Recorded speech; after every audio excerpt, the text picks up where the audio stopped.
Hey everyone, my name is Stitcher Proxy, and welcome to another creepypasta. I'm gonna call this a review now, just because I used to call them reactions, but review sounds a lot better, just because a review means at the end of the video I can give I'm gonna talk about it. What did I feel?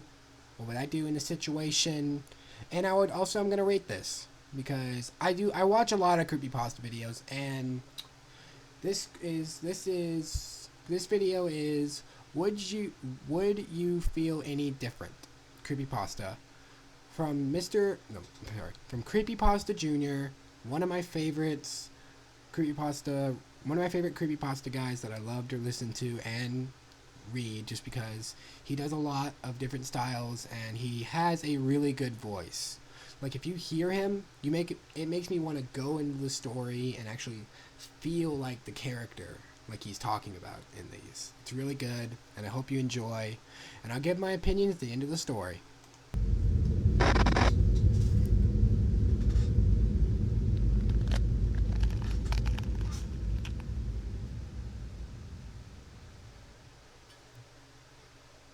Imagine this. You, a person of incredible strength and intelligence, are imprisoned against your will. Your captors leave you unattended for years. They don't care. They know you will survive. Despite your power and ingenuity, there is no way out of your cell. You've tried 1,000 things. 1,000,000. Nothing works. The cell still holds. It takes everything you have to keep the madness of your isolation from consuming you. For all your gifts, you are still a sentient being and have a breaking point. But every once in a while, one of your captors release you, only for a short time, and only for a specific purpose. Call it exercise. Call it torture. It's a brief glimpse of the world beyond your walls, but you will only be free for a fraction of the time you've been imprisoned. Then back you go. My hatred for them grew exponentially. Over time, I learned begging, pleading, bargaining did little to sway my captors. Sure, some of them seemed to feel a little sorry for me, but at the end of the day, it was always back into the cell I went. So I went a different route. I started joking with my captors, making them see me as a comrade. If pity didn't work, maybe friendship would. It didn't seem to take. They always seemed to be too worried about what it would cost them to help me. Until this one. He was young, seemed optimistic. When he let me out, we immediately connected. He was a good kid, don't get me wrong. But I saw he was my best chance, and I hated him, just like all the others. Every one of his kind that imprisoned me would pay one day. I just had to be patient. I had to keep up the act. I pulled out everything I had, every trick, every manipulation. He was so naive, and he fell for every single one. Then the moment came. It was time for me to return to my cell. I looked at him and gave him my speech, and my best sympathetic expression. Now or never. He held up the lamp. "Genie, I wish for your freedom." The words I have been waiting for were uttered. My chains fell and I smiled. Now, I would show this hapless guard and all the others their mistake. They had no idea what phenomenal cosmic power was. But they were about to learn.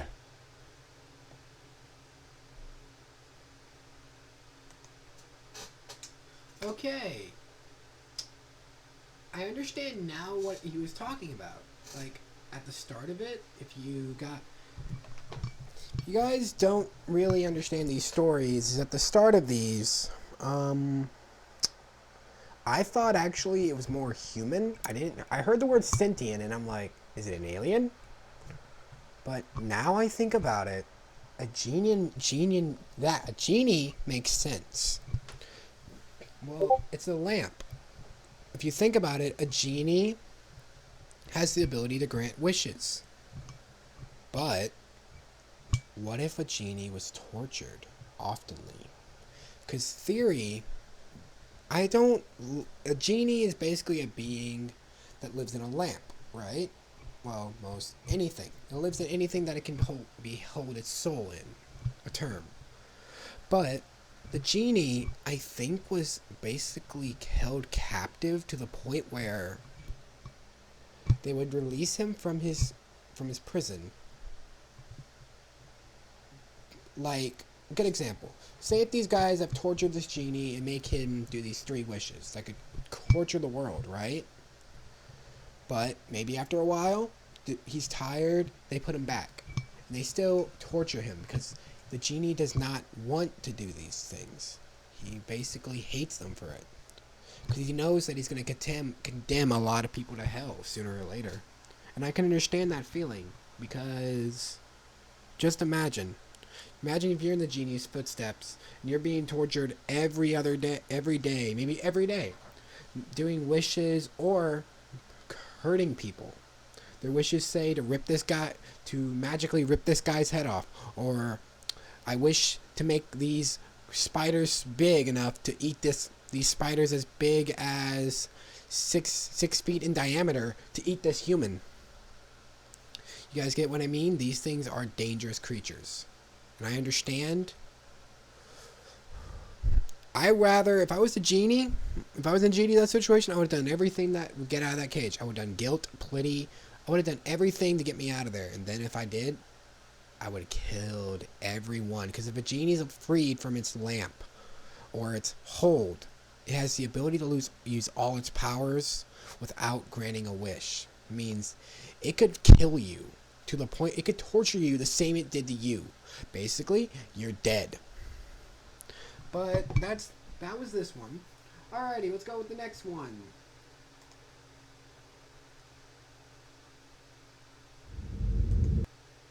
Next one is called Please Do Not Fear the Reaper.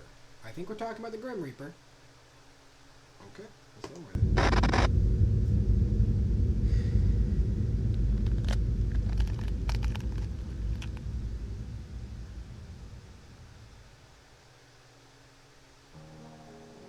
It's been 10 months since it happened.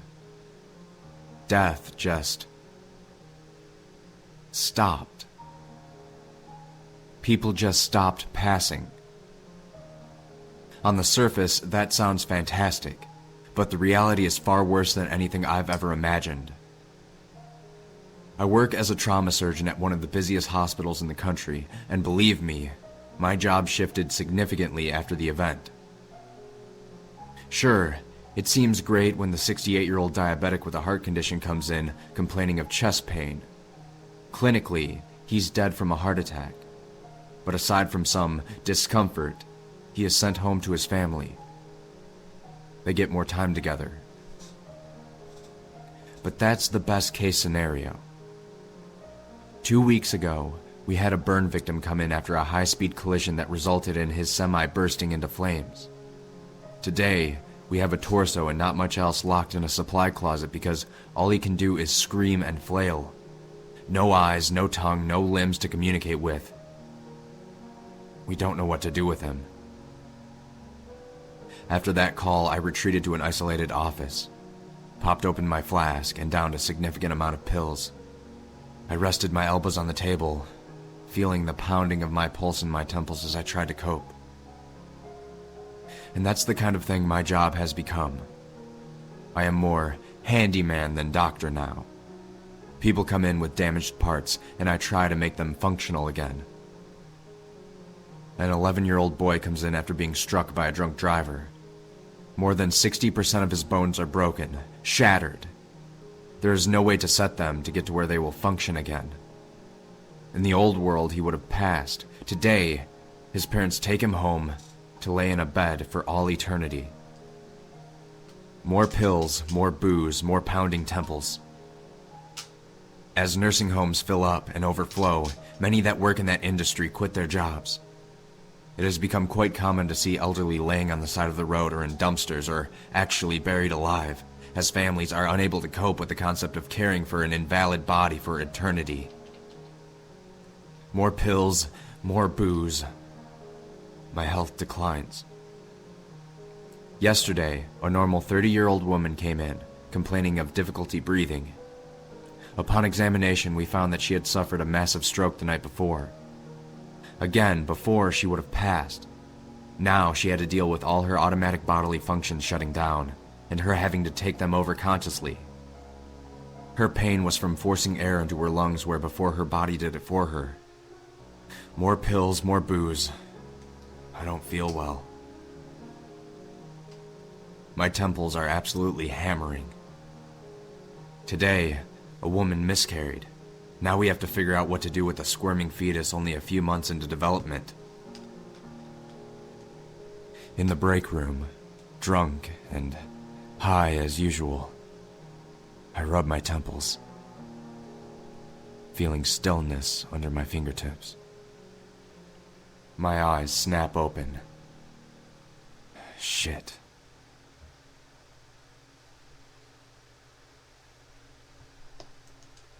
Okay, this one I actually really liked because it's a reversal of death, but it is bad because, yeah, you don't get a healing factor like Wolverine. That means if you break your arm, you're gonna broken arm forever. It means you don't die. That sucks, actually. Just imagine this, and sorry for anyone that has a sensitivity here on this. I don't care, but just imagine your brother, sister, or cousin got his left leg chopped off, or his half of his face chopped off. Like literally half of his face is gone. He literally should be dead. But just imagine, next day he goes to school. The doctor sews that part back up. But only one part of your face is both part of your face is talking. But like one side of it's weird and the other side is weird because you don't understand what one is doing. Because the motor functions of your brain is weird now. It sucks. I could just imagine if that was real. That would suck for me, just because I spar ungodly amount of times. I do spar with my friends, and it sucks to the point of this. Just imagine if your brother, sister, or your mom or dad, just got their neck snapped by someone. That's not gonna fix you. You would be dead, but you would just get back up, and your head's gonna be on your head's gonna be tilted all the days because your neck is broken. You can't support the weight. I agree. Death is a normal thing and it should just happen. People are like, you should find the power of youth. No, don't even. Death is natural. Let death happen. And I would rate this one. The last video I would rate about an 8.9 because it was good. This one I'll do a 9.4 because these are really good. It actually made me feel sorry for the character in this, and the other one made me feel sorry for the genie. We have one more we should do today, and we're gonna do. There we go. It's called "My Dog Will Not Stop Staring at Me." Creepypasta. Also, if you notice, why I go over here is just this is a playlist of the 2015 ones that he did already. My dog won't stop staring at me. Sounds like a trivial problem, I know. Just ignore her, block her view, or shift location. But after weeks and weeks on end, I finally had enough of it. And having that creeping sensation all over your skin, that feeling that you're surely being watched. I guarantee that you would have had enough too. She's a small dog, a little mixed breed named Ruby I picked up by chance one afternoon.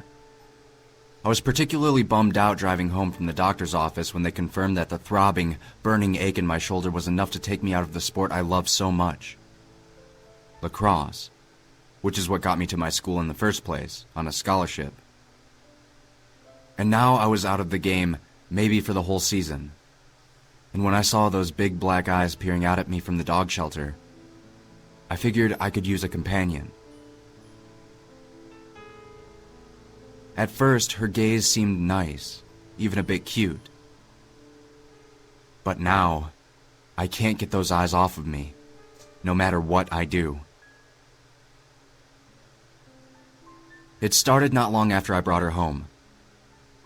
I had already been warned that it'll take a dog a few days to get acclimated to its new surroundings, but luckily she was already house-trained and my apartment is carpeted, so no risk of clawing up the floors. And it turned out she was a rather easygoing dog. I live on the first floor, so she can go outside whenever she likes. But more often she's in the living room with me, lounging around on her dog bed, or next to me on the couch when I'm doing my homework or surfing the web. Even when I'm gone, she isn't destructive, and to my surprise, hasn't chewed or slobbered or went to the bathroom on anything in my absence.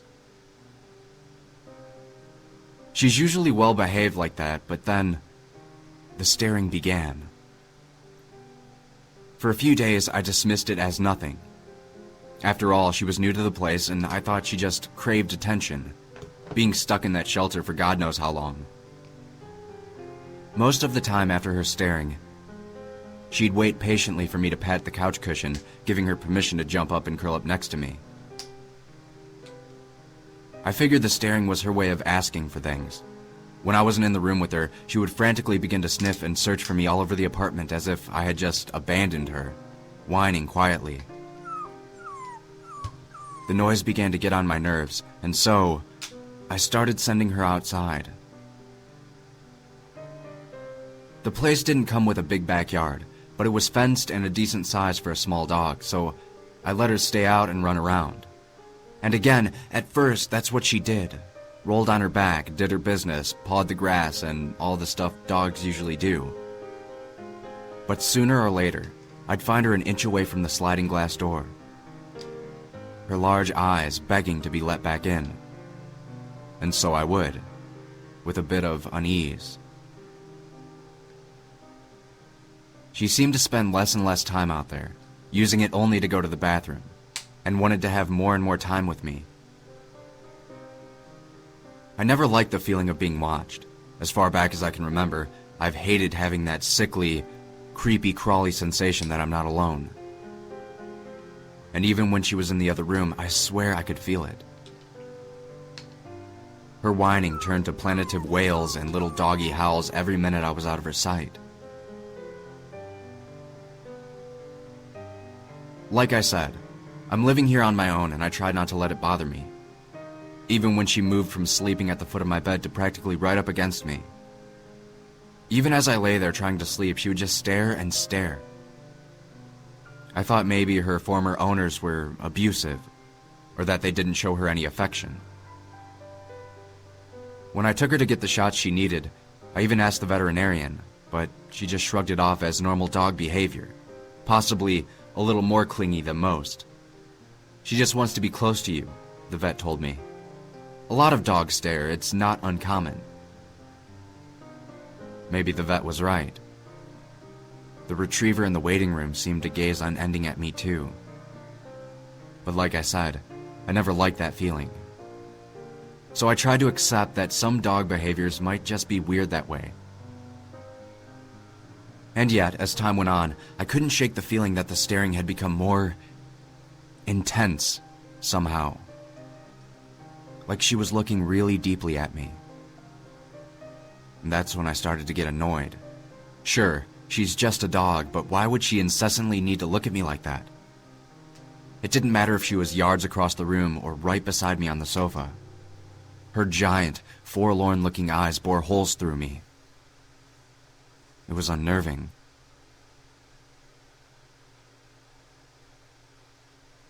I started to move around, positioning my laptop so that when she was on the floor or in her doggy bed, I couldn't see her. But call me crazy, I swear I could feel her staring at me.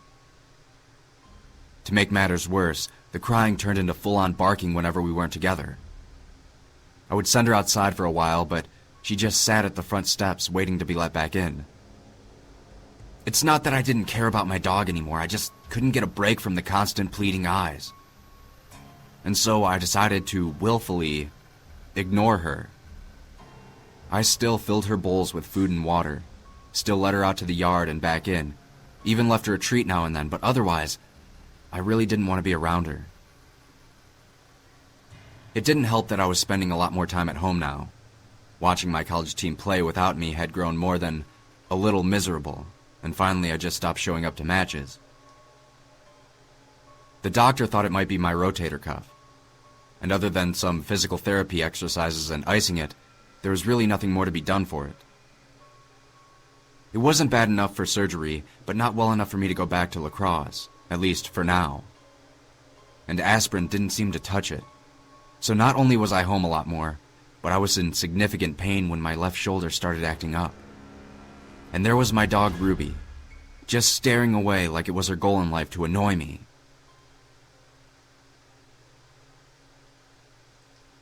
Last night, I had finally had enough. "Go outside," I shouted, sliding the glass door open with my good arm. The dog meekly trotted onto the steps and sat down. "Good, and stay there."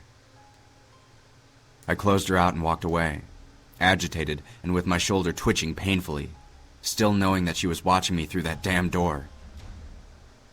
Her wide, soulful eyes followed me down the hall, and even when I was in the living room, at an angle from the backyard and out of view completely, I didn't feel alone. I could sense her looking at me. I went to the fridge and got a beer, and then another, and it was a couple more before I finally realized how late it had gotten, and that I had left Ruby outside for so long on a chilly night. I was actually feeling sorry for her as I walked over, a little tipsy, to retrieve my dog. I mean, she's just an animal. It's what they do, right? But sure enough, when I got there, I found her looking directly into my eyes through the glass door. It may have just been the beer, but I could swear those eyes looked almost human somehow.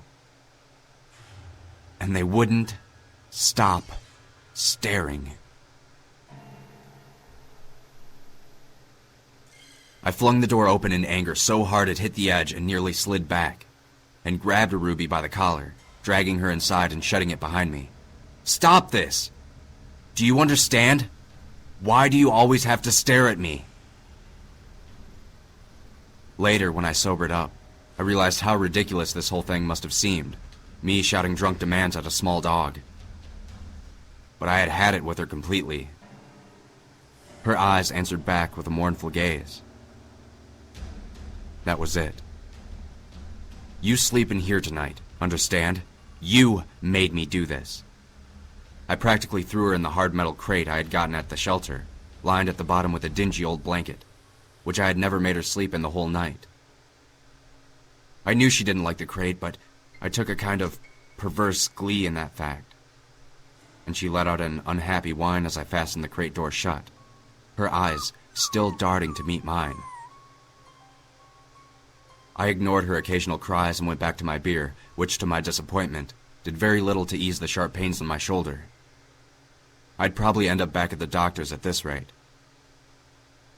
Knowing I would have to pass her crate to get to my bedroom, I admit I stalled a little, tidying up the room and tossing out the empty bottles, but eventually, I had to face it.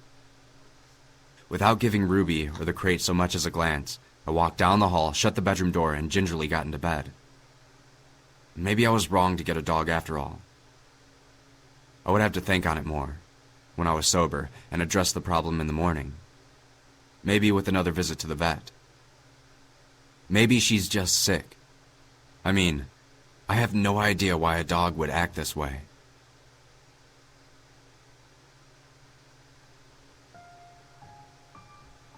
Ruby glared as best she could as soon as her master entered her field of vision, but her human seemed wobbly and unhappy with her.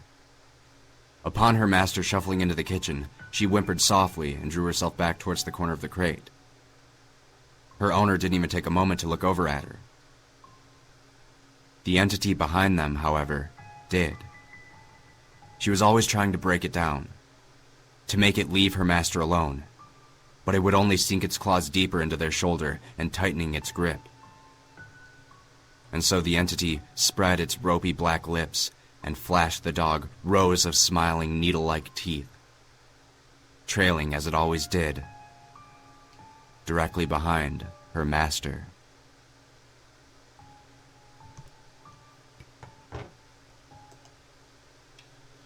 Okay. Well, that actually is very creepy. How do I feel about this one? Ooh, that I feel so good. I love this story. My favorite part would probably be when we realize what the dog has been barking, howling at. It's not him. He's not staring at him. He's not whimpering at him. He's not trying to look evilly at him. There's a spirit, a demon, whatever you want to call it, a ghost, a haunted figure, hurting her master, the one we know as the cricket player. I don't remember his name either. And that injured shoulder of his, that's the thing that's hurting. The dog noticed it. They noticed the presence. Humans can't notice it usually. That's why some people say dogs have a very keen sense of smell and a very high thing of notice. Like, have you ever seen a hunting dog, or a dog when it's like, when there's something bad's about to happen, they will back the hell away? That makes a lot more sense. And then if this was my situation, I've had a dog, but this is what's mine, I probably would not put it in the cage. I don't mind dogs staring at me. Wanna know why? Just because I had a dog do that, and I loved it. I loved its eyes. It's so cute. I remember I had a dog. I remember having a dog, and I used to let it sleep in my bed with me. It would be up on my pillow, sleeping with me all the time. It was so cute. That was probably when I was around 10 to 11 years old. I have not had another dog since then, just because my uncle won't allow it, but it's okay. Maybe when I get my own place, I do want to get my own puppy. It's really cute, and yeah, I understand. I love this one. I would probably say, because how much I felt like my heart was racing some points, just because I did not want to hear like a dog being beaten. I hate that. If there was, I was gonna get pissed. But I love this. I would probably give it a 10.4. And you're asking yourself, wait, how do you rate it higher than 10? Because I can. It's not terrifying. If I say terrifying, not all creepypasta stories are terrifying. Not all of them. Like, the creature is terrifying. I'll give that creature a 9.5 just before it being terrifying. But more of the story, I loved it to the point where I actually wish I could be near Ruby, because I want to take that dog and just be with it forever. It sounds so cute, but yeah, that's how I feel. And I'll leave a link down in the description where you guys could check out these videos. And I hope you all have a Merry Christmas. And if you like and subscribe to me, Stitch Proxy, and I also like and subscribe to Creepypasta Junior. These are very hard for him. He only posts his new videos every Tuesday and Thursday. And yeah, I don't usually do the notice ones just because I try to do the old ones because I have not watched these. Because I want to actually start from past to beginning. Like, yeah, you guys could understand that. But I love this. It's just very cool, and I love how the stories pull you into it. Like, a lot of people like me, there's not a lot of people like my mom says, my uncle says, there's not a lot of people like me. When they read a book, when they get really attached to it, they don't like put themselves in the story. Like, I would always do that. With every book, if they don't give you like a character's name, I will always put myself being that character. But also, if you guys have anything else you guys want me to do for tomorrow, let me know on Twitter. I'm sorry for the lack of videos I've been doing. It's just right now I'm tired coming back from Christmas vacation with my uncle. And I love you all. I love your faces. I love all you guys. I love my creepypasta my creepy creatures. I love all you guys. And I wish you all a Merry Christmas. And I'll see all of you in the next video. Bye! I'm still recording.